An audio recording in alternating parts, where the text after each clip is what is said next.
देखिए, अमेरिकी राष्ट्रपति डोनाल्ड ट्रंप ने ईरान को कड़ी चेतावनी दी थी। उन्होंने कहा कि अगर 48 घंटे के भीतर हॉर्मुज स्ट्रेट को पूरी तरह नहीं खोला तो अमेरिका ईरान के पावर प्लांट पर हमला कर देगा। वहीं ईरान ने चेतावनी दी कि अगर उसके पावर प्लांट को निशाना बनाया गया तो मिडिल ईस्ट में जो है अमेरिका और इजराइल से जुड़े जितने भी एनर्जी इंफ्रा हैं उन पर हमला कर देगा। लेकिन ताज़ा अपडेट ये है, हालांकि इस खबर के बाद सर बाजार की अगर मैं बात करूं, मार्केट को अभी कुछ देर पहले मैंने कवर किया, 15 लाख करोड़ स्वाहा हो गए। सोने और चांदी की बात की जाए तो अपने पीक से चांदी जो है आधा हो गया। लेकिन इसके बाद बस आधे घंटे पहले की खबर आ रही है कि ईरान को लेकर ट्रंप साहब ने कह दिया कि थोड़ा पोस्टपोन कर दिया गया है वॉर।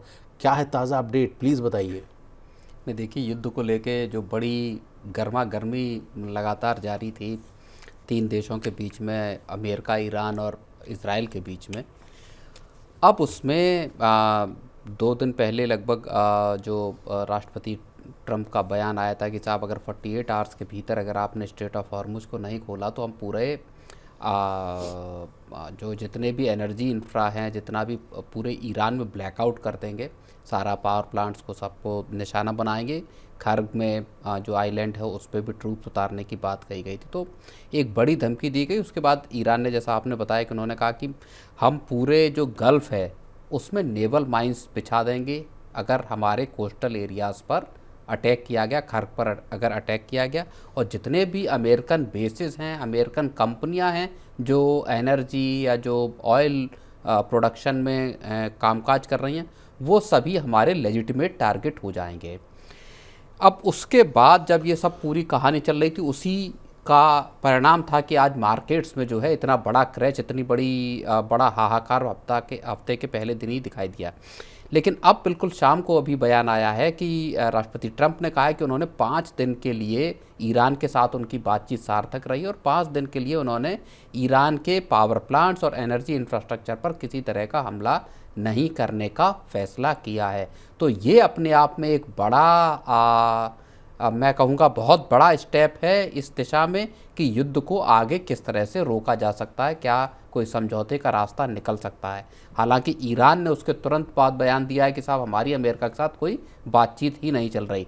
अब मसला विशाल ये आकर फंस गया है कि अमेरिका अब झुकता हुआ, पीछे हटता हुआ दिखाई दे रहा है कि साहब किसी तरह जंग से बाहर निकला जाए। ईरान अब एक तरह से कहे कि अपर हैंड पर आता हुआ दिखाई दे रहा है और कह रहा है कि नहीं, कोई बातचीत नहीं है, जितनी मर्जी लड़ाई लड़ना है वो लड़ाई लड़िए, जब तक हमारे जो जितना नुकसान हुआ, जो लॉसेस हुए हैं, उसकी भरपाई अगर अमेरिका और इजराइल नहीं करेंगे तब तक ये जंग अब रुकेगी नहीं। तो अब एक मैं कहूँगा कि फिर एक डेडलॉक बनता हुआ दिखाई दे रहा है। दूसरी तरफ एक बड़ी खबर ये भी आ रही है कि जो गल्फ़ कंट्रीज़ हैं, सऊदी अरब और इजिप्ट मिलकर और बाकी के कंट्रीज़ हैं, वो एक साथ मिलकर अब इस बात पर विचार कर रहे हैं कि क्या ईरान पर अब अटैक किया जाना चाहिए, क्योंकि सबसे ज़्यादा जो नुकसान है वो उनकी रिफाइनरीज बंद हैं, उनकी जो स्टोरेज फैसिलिटीज़ हैं वहाँ पे हमले हो रहे हैं। विशाल, चलिए सर, आपने अच्छी बात बता दी। सर, लेकिन आपने जो कहा कि डेडलॉक है, तो डेडलॉक ख़त्म कैसे होगा? उसमें जो है एक बार तो प्रयास किया गया कि नाटो के लोग सामने आए, भाई वो आए, थोड़ा सा इसको क्लियर कराएं, वो लोग आए नहीं। तो अब क्या कोई तीसरा पक्ष आएगा जो बेहतरी के लिए, पूरे समाज की बेहतरी के लिए खड़ा होगा? कैसे डेडलॉक ख़त्म होगा सर? नहीं, मुझे लगता नहीं है कि कोई थर्ड पार्टी में देखिए कौन हो सकता है। थर्ड पार्टी में सबसे बड़ा रोल जो निभा सकता है वो यूएन निभा सकता है। यूनाइटेड नेशंस जो है वो भूमिका अदा कर सकता है। यूनाइटेड नेशंस, अगर आप इस पूरे जंग को अब तक देखेंगे तो बिल्कुल खामोश, एक तरफ शांति से बैठा हुआ है। उसको एक तरह से कहा जाए, समझ में नहीं आ रहा कि इस जंग में बीच का रास्ता निकलेगा क्या आखिर। तो यूनाइटेड नेशंस जो है वो एक मीडिएशन कर सकता है इस लड़ाई में, लेकिन वहाँ से कोई पहल हो नहीं रही। अंततः अमेरिका को ईरान से बात करनी होगी, दोनों देशों को आपस में बात करनी होगी कि रास्ता क्या निकलेगा। बलपूर्वक स्ट्रेट ऑफ हॉर्मुज को खोलने का जो अमेरिका का जो इरादा है या जो प्लान है, वो अभी तक खुद अमेरिका के हिसाब से सफल होता। पेंटागन ने अमेरिकी कांग्रेस से 200 अरब डॉलर की वॉर फंडिंग मांगी है। तो अमेरिका तो 200 अरब डॉलर की लड़ाई लड़ने में, अमेरिका की तो जो टैरिफ से पैसा इकट्ठा किया था उस पर सुप्रीम कोर्ट का वर्डिक्ट आ गया कि साहब ये सारा पैसा आपको लौटाना पड़ सकता है। 175 बिलियन डॉलर के आसपास उन कंपनियों को जिनसे ये पैसा वसूला गया। अब 175 बिलियन डॉलर की वो मार है, 200 बिलियन डॉलर अगर पेंटागन मांग रहा है इस लड़ाई को लड़ने के लिए, तो आप समझिए कि इस पूरी जो मेक अमेरिका ग्रेट अगेन के जो चक्कर में ये सब नाटक किया जा रहा था, उसमें अमेरिका दरअसल अब बहुत बुरी तरह फंसता नजर आ रहा है विशाल यहाँ पे। तो सर इस बात से मैं यही समझूंगा कि आपकी भविष्यवाणी बहुत सच साबित हुई, क्योंकि जब से वॉर स्टार्ट हुआ आप कहते हुए दिखे थे कि अमेरिका इतनी बुरी तरह इसमें विशाल फंस चुका है कि ना इसको निकलते बन रहा है, जैसे होता है ना जो गले में फंस गया है, ना निगलते बन रहा है ना उगलते बन रहा है। और ईरान का कह रहे हैं कि अपर हैंड इसको है, क्योंकि उसके पास जो स्ट्रेट ऑफ ईरान असल में स्ट्रेटजिक जो कहा जाए लिवरेज ईरान के पास ज़्यादा है, सीधी सीधी बात ये है। दूसरी बात, अमेरिका इजराइल दोनों को का जो एक मिस कैलकुलेशन मैं ये कहूँगा वो ये था कि टॉप लीडरशिप या आयतुल्लाह अली खमैनी के मरते ही ईरान में अनार्की क्रिएट हो जाएगी। उसके बाद वो जिसको चाहेंगे उसको टॉप पोजीशन पे बिठा देंगे, चाहे राष्ट्रपति बना दिया जाएगा और ईरान फिर उनके हिसाब से चलेगा। बहुत जल्दी हफ्ते 2 हफ्ते में ये जंग खत्म हो जाएगी। लेकिन हुआ इसके सीधे उलट, यूनाइटेड हो गए लोग। हाँ, एक बड़ा जो आश्चर्यजनक चीज़ है जो मुझे लगता है जिसको बहुत सारे एनालिस्ट भी सोच रहे होंगे कि ये होना चाहिए था, वो ये था कि इससे ठीक पहले ही ईरान में एक बड़ा प्रोटेस्ट हमने देखा।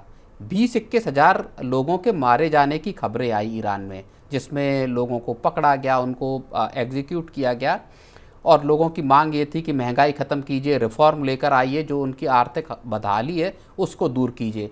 ईरान, अमेरिका, इजराइल और अमेरिका ने ऐसे वक्त पर आयतुल्लाह अली खमैनी को मारा जब वहाँ पे प्रोटेस्ट एक ख़त्म ही हुआ था।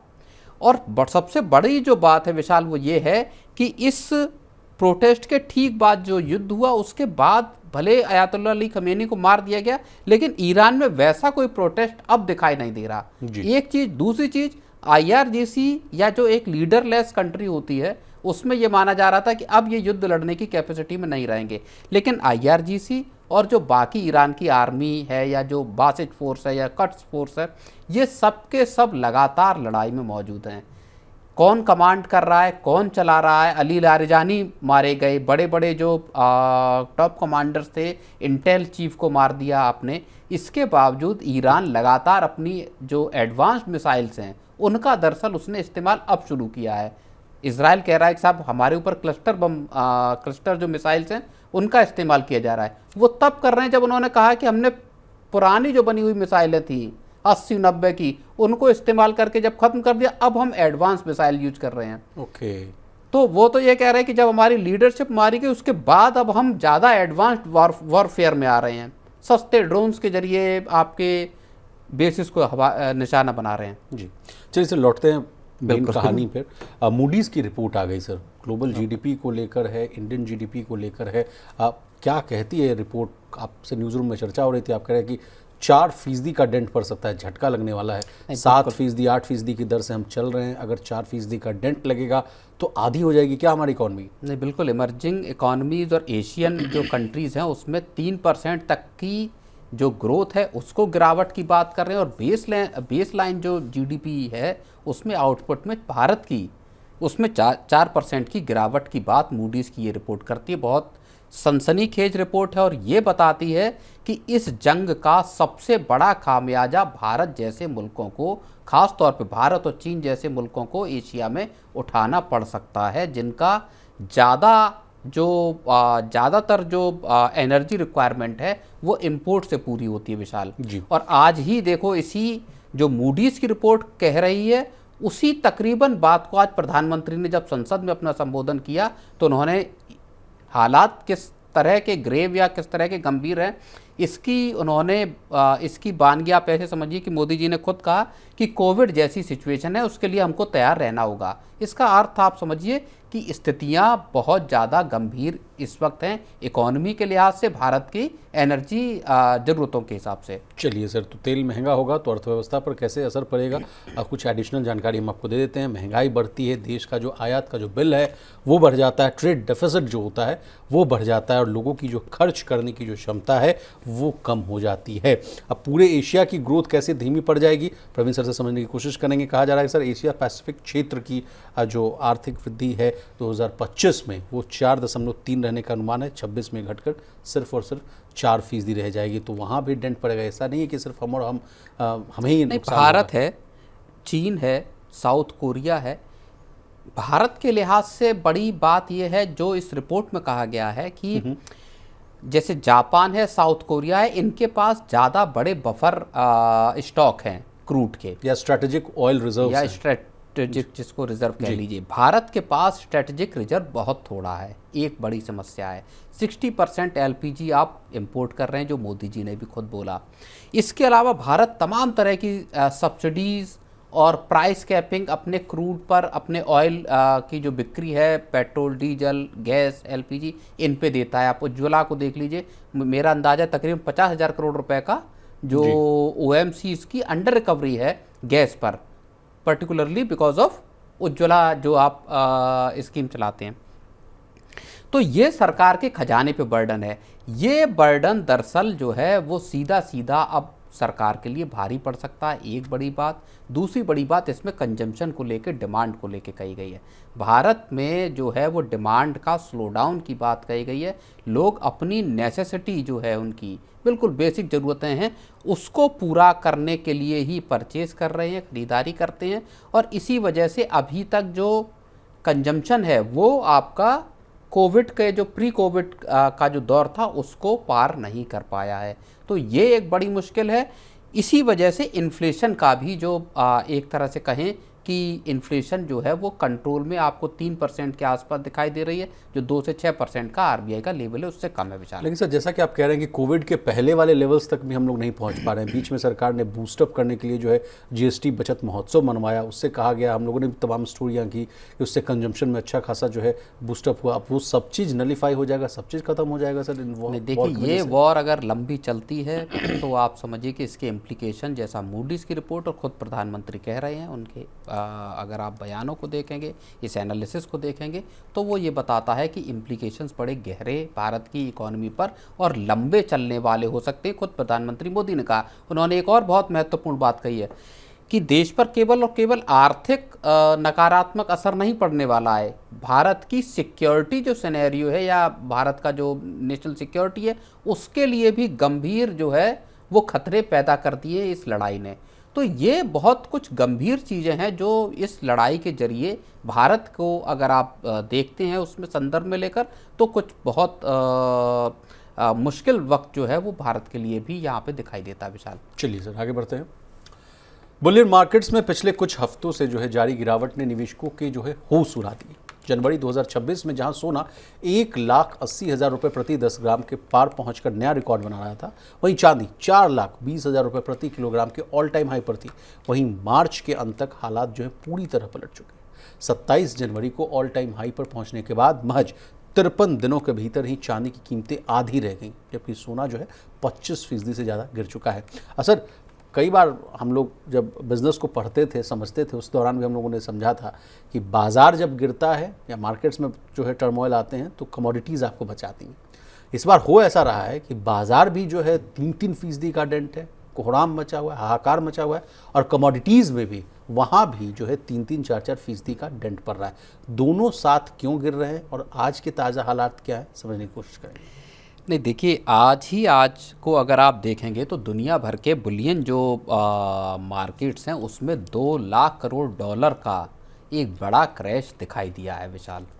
ये बड़ी मैं कहूँगा कि ऐसी स्थिति है जिसकी कल्पना जो गोल्ड सिल्वर में को लेकर जो एक क्रेज़ बना हुआ था, एक हाइप क्रिएट हुआ था, वो ऐसे सभी लोगों के लिए एक वार्निंग जैसा साइन है। द कोबेसी जो लेटर है उसका जो एनालिसिस है उनका, उसमें इस बात का जिक्र किया गया है कि किस तरह से दुनिया में एक जो बात आप कह रहे हैं कि मार्केट भी गिर रहा है और कमोडिटी या गोल्ड सिल्वर जैसे जो प्रेशियस मेटल्स हैं जिनको सेफ हेवन माना जाता है और ऐसे वक्त पर ही इस्तेमाल होते हैं जब दुनिया पूरी संकट के दौर से घिरी होती है। तो ऐसा क्यों हो रहा है कि आखिर गोल्ड भी गिर रहा है और बाज़ार भी गिर रहे हैं एक साथ? उसकी एक बड़ी वजह विशाल ये बताई जा रही है कि अब जो है दुनिया भर के इन्वेस्टर्स हैं, उन्होंने गोल्ड को हेज के तौर पर लेना या देखना बंद कर दिया है। और इस वजह से अब एक और बड़ा जो अपडेट या जो बदलाव हुआ है वो ये है कि जनवरी 2025 के बाद से पहली बार जो अमेरिका के जो 10 साल के जो बॉन्ड हैं उनकी यील्ड जो है विशाल बहुत तेजी से बढ़ी वो अपने पीक पर पहुंची हुई है, एक साल के हाईएस्ट उस पे है। और इसी वजह से जब ज़्यादा यील्ड है तो इन्वेस्टर्स को ये लग रहा है कि नॉन यील्डिंग जो आपके एसेट हैं गोल्ड और सिल्वर जैसे, वहाँ पैसा क्यों लगाया जाए, ऐसे एसेट्स में क्यों ना पैसा लगाया जाए।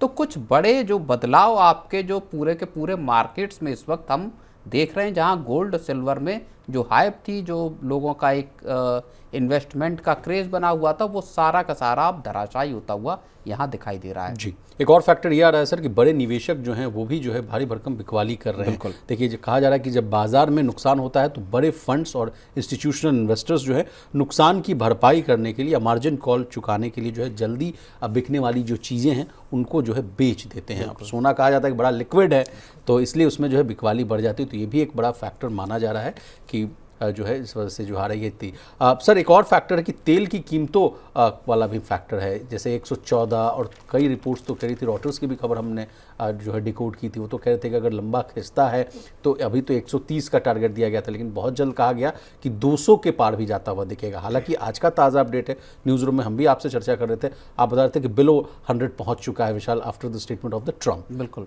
प्लीज़। हाँ, तो बिल्कुल ट्रम्प के बयान के बाद सडन एक 8% की गिरावट हम ब्रेंट क्रूड में हमने देखा, और सीधा जो आज 109-110 डॉलर के पीक पे गया था अभी जब हम प्राइस देख रहे थे, और वो गिरकर अब $97 पर बैरल पे दाम ब्रेंट क्रूड का आ गया है। तो देखिए, क्रूड के ऊंचे दाम दरअसल पूरी दुनिया में इन्फ्लेशन लेके आते हैं, और इसका भी असर पूरे के पूरे मार्केट्स पर आपको दिखाई दे रहा है। दुनिया भर के जो स्टॉक मार्केट्स हैं उनमें अगर वोलेटिलिटी दिखाई दे रही है तो उसकी बड़ी वजह एक क्रूड के प्राइसेस में $118 तक के लेवल पर क्रूड चला गया था। एक जो बात कही जा रही है वो ये कही जा रही है कि क्रूड का अगर ये जंग नहीं रुकती तो अपने बेस लाइन से जो मूडीज़ की रिपोर्ट में बात कही गई वहाँ से 64% तक ऊपर जो है वो प्राइस क्रूड के विशाल जा सकते हैं जी।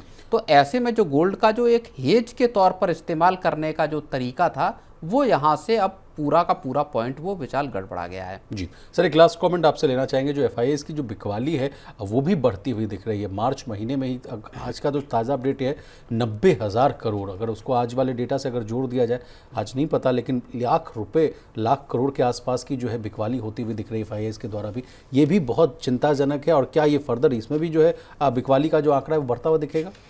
नहीं, देखिए, यहाँ से एक नई और कहानी भी क्रिएट होती है। जो जेपी मॉर्गन की एक रिपोर्ट आई है जिसमें ये कहा गया है कि अब दुनिया भर में महंगाई बढ़ने और ऊंची ब्याज दरों का अब दौर शुरू होने वाला है। जो प्राइसेस को जो या इंटरेस्ट रेट के जो लेवल थे उसको वो क्या बॉटम आउट कर गए हैं, इस लेवल से नीचे और नहीं जाएंगे।